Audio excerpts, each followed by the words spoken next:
Shasky. Take it away, Bonte. All right, Steph, it's a big game for you, buddy. Big game. I know Steph's going to show up.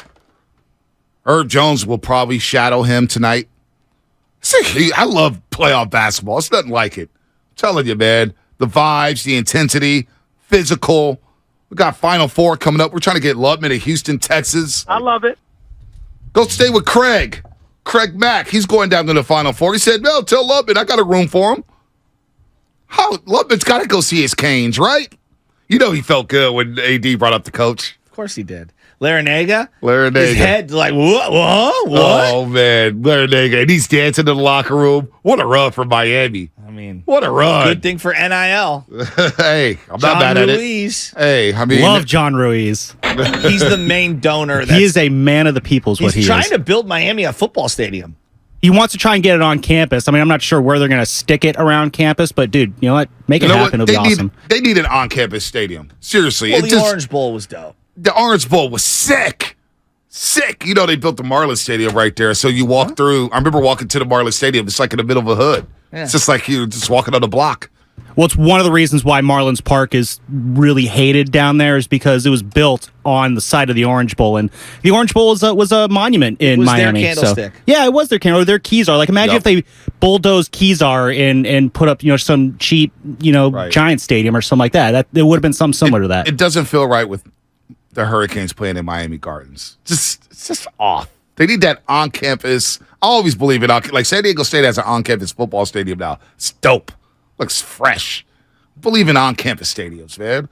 Come on. Having a team travel an hour away from campus to play a football game and students who are struggling got to go travel.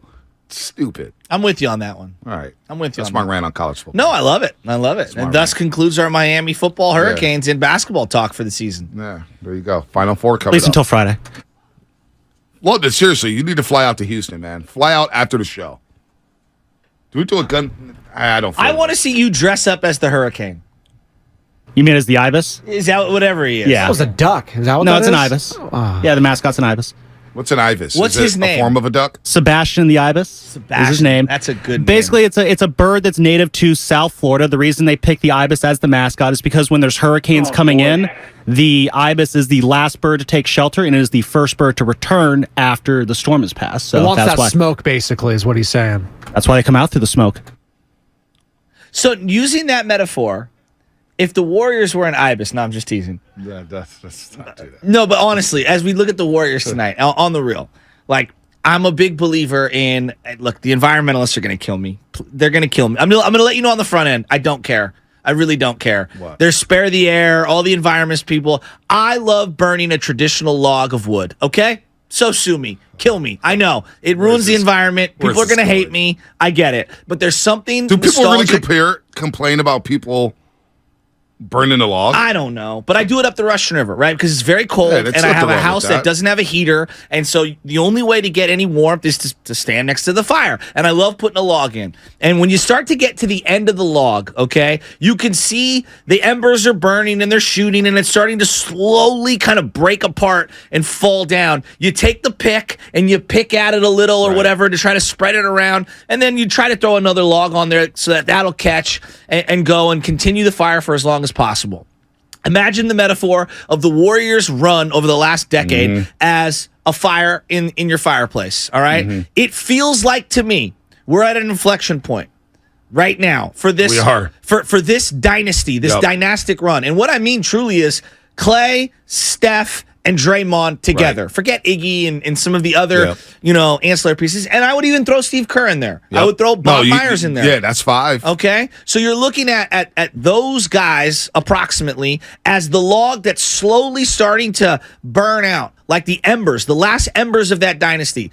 Are they going to throw another log on there, and it's Jordan Poole and Wiggins and Kuminga and these young guys that are going to keep the fire going, or are we just going to like completely let it die out and maybe have Steph Curry and maybe Klay Thompson, Draymond walks, Bob walks, Steve Kerr? Like, it feels like to me a lot of the decisions on how much to throw back into this thing or to pull the ashes out is going to come down to what happens over the next 10 days. No, you're hitting on something here.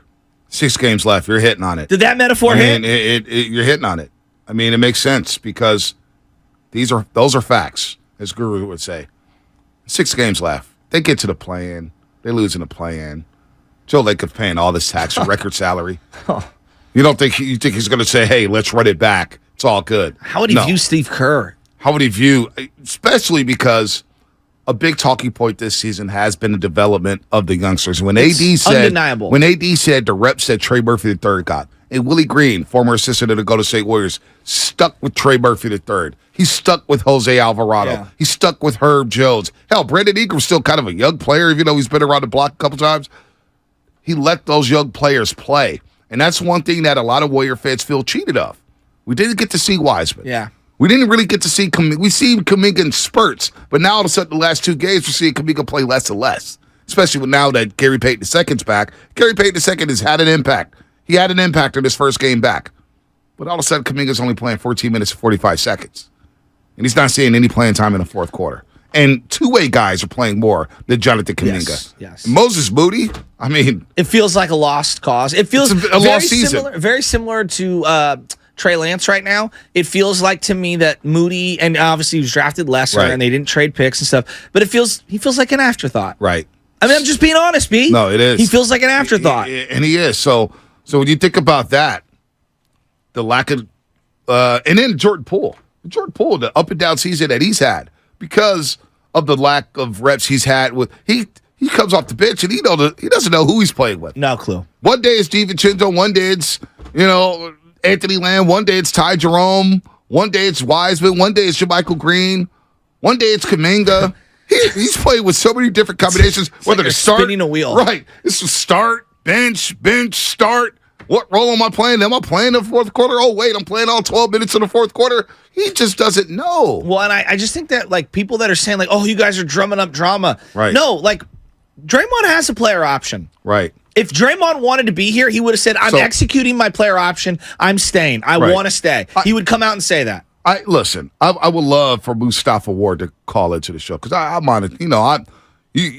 You don't like to respond to I get in the comments and I respond. Mustafa Ward's always got something negative to say, right? It's like, oh, you guys. I seen him out at a Niner practice. Have you? Yeah, he's a good dude. Good dude. I want him to call because we're feeding into the narratives. What narrative are we talking about? Well, here's the narrative. The reality. It's the reality is that of the what's GM the situation. is unsigned. Right. Okay. The reality, the head coach has 1 year left on the deal. He wants an extension. He hasn't received it yet. Yeah. The reality is Draymond Green has an opt-out clause, a player option in his contract. The reality is Andrew Wiggins is not here right now. What does that mean long term? The reality is Jordan Poole's money kicks in the offseason. Right. And he becomes either a centerpiece of the team financially, or one of the centerpieces, or an unbelievable trade chip that you can move. Again, I'm not trying to trade him, but what I'm saying is that they have options. And let's see how this thing, comes to fruition or not. And I think it will dictate things. If you don't think there aren't ramifications on how this season ends, I think you're kind of in denial. Yeah, and not only that,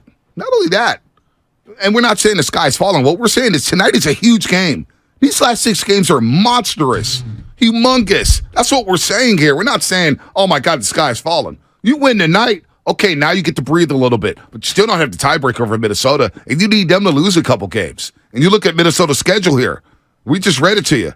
The Lakers at home. They got the Suns on the road. They have Portland, who's tanking. You got the Brooklyn Nets, who probably aren't going to try to win that game in Brooklyn. You have the San Antonio Spurs, who aren't trying to win basketball games. Then you have the Pelicans. I could very easily see the Timberwolves going 4-2. So if you finish tight with them, now we got to see how the Western Conference shakes out and conference record and all that stuff. But you're looking at the Warriors saying, hey, you at least have to go 4-2 at the bare minimum. And they have 3 road games left. Bear with me on this one. Last night, and just hear me on this comp, B. Last night we celebrated Sergio Romo kind of coming back ceremoniously and bowing out. The only guy left from the championships is Brandon Crawford. Now, when Brandon Crawford originally signed the extension, not the most recent one, but a couple years back, do you think in his mind he saw it to where he would be the last man standing on a team that a lot of people have kind of given up on, and maybe they'll do well and they've got a decent payroll, but there's nothing around them. Right? Yep. That's the reality of what Brandon Crawford's facing right now. Now, is Crawford Steph Curry? No. But if you don't think that you could have that scenario play itself out over the next couple of years, you're tripping. We just saw it with Kobe Bryant.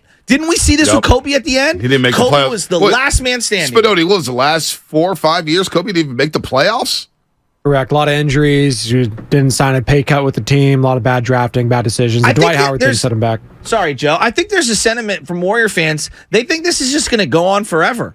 Every dynasty flames out. But we're not there yet No, I know because we're we have not. 6 games left. But this is the reality now. Now you can see the light at the end of the tunnel. Exactly. You're either going to be in that top 6 to take out the Sacramento Kings in the first round or the Memphis Grizzlies in the first round, or you're going to be in a play-in tournament fighting for your life against some young, hungry, athletic teams. Against teams you just don't match up with right now because you don't have all your pieces here. So your tallest player is 6'9". We saw Minnesota with Naz Reid, who, by the way, had another good game last night against Sacramento. As we talk about financial flexibility, He's a moving free agent forward, after the season. I want him. He's a free agent next year, folks. Don't Naz you? Reid. I love Naz Reid. He'd be I perfect. love Naz Reid. Wouldn't he be in a variety of lineups? He could go out and hit the 3. Yeah. Get down low. He bang with you. Yeah. Defensively, he's okay. But I could work with that. He's going to attack the glass. Yeah. He's solid. And he's probably going to want out of Minnesota because he sees that I probably can't start here. So the reality of the situation is that this thing could be crumbling. There's a lot of, by the way, Dante DiVincenzo. Player option. Yeah. You think he's happy right now playing 21 seconds in the fourth quarter of the last 2 games after balling out all Yes. season long, Yes. giving his body for this team, shooting the 3 ball as best as he's had over the course of his career? I think that's a fair point. I would be. Look, I know I would. I don't want to speak for him. Yeah, I'm not going to speak for him. But I would be if I was in his position. I'd be like, yo. Because look, every guy wants to play. Like that's you're fooling yourself if you don't think that every guy wants to play. Right. He's probably sitting there going, so I was your dude a couple weeks ago, and now this guy returns who hasn't played for months on end and really has stunk it up this year and has a body of work that's Right. really only like 8 months long Right. in his entire NBA career, and he's going to jump me on the pecking order. I would be frustrated. So last year, the Warriors won 5 straight games going into the playoffs. Kind of settled the storm. Everybody was freaking out. Remember that? And then they play those last 6 games. They lose to Phoenix in a tight contest without Steph Curry. But that was a loss a lot of people felt good about last season. And then they won 5 straight. Yeah. Clay was on a heater, averaging over 30 points a game. So now you look at this situation, the last 6 games. And, of course, the last 6 for the Golden State Warriors. Tonight against New Orleans. You have a gimme against the San Antonio Spurs on Friday. That's a gimme game. You should be able to win that game and rest the starters in the fourth quarter. I hope. You hope. I mean, is there, just for a sec, how many gimme games have there been this year? Well, Have there been any? you had the Houston game last Monday. They were fighting tooth and nail. Yeah, well- The Twitter timeline lost its mind. Well, I stayed off Twitter that day because I didn't I work got that a night. text from the boss. It was like, this team is terrible. It's over. They're not making the playoffs. 5 minutes later, they're up like, oh, whatever. Yeah, I 8 know. points. That's Matt Dehegan. He freaks out. That's what he does. Speaking of which, did you see he's going to be going to the infirmary? He's getting did his see knee that. done. Yeah, he's gonna What be is out for going 2 on weeks. with all of the people in prominent positions here at 95.7? Lucas had his knee surgery. Matt's having a knee surgery. And I love how it became, I'm having a knee surgery to, I literally wasn't going to be able to walk on either of my legs. That was the best part of the email. He's like, yeah, apparently the doctor was saying I couldn't walk almost. I was like, what are you talking about? That's what I'm like. What did he all of a sudden catch a plague like in the middle of Right. of the medieval times? Right. What is So- going on? Are we gonna have to cut off his legs? So here you go. I'd have to. So I'm gonna come down Mustafa Ward's road again on YouTube. Chemistry's been messed with all year with injuries.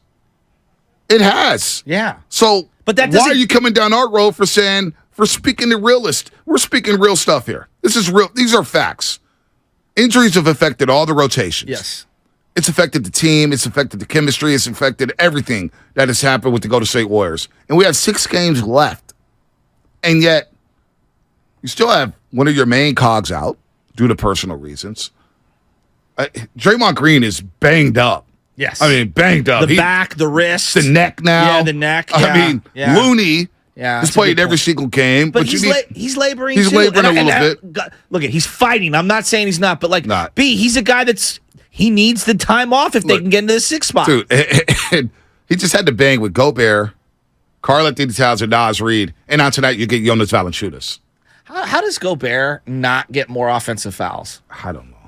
He's a hack. Right. So that's all we're saying. We're saying this is a huge game, and if you don't win this game, it's going to be a tough game. New Orleans is coming in hot. They're coming in hot, and they smell the 6th seed. Do you think there's a sense from Warrior fans that, like, no matter what happens this year, I don't know. they're just going to roll it into next year? Like, we're going to run it back. I'm 888-957-9570. Is that the sense you get? Because I feel like a lot of Warrior fans are in denial of, like, no matter what happens, if they flame out, we'll run it back. I don't think that's true. Friday night, it did feel like everybody thought they were back.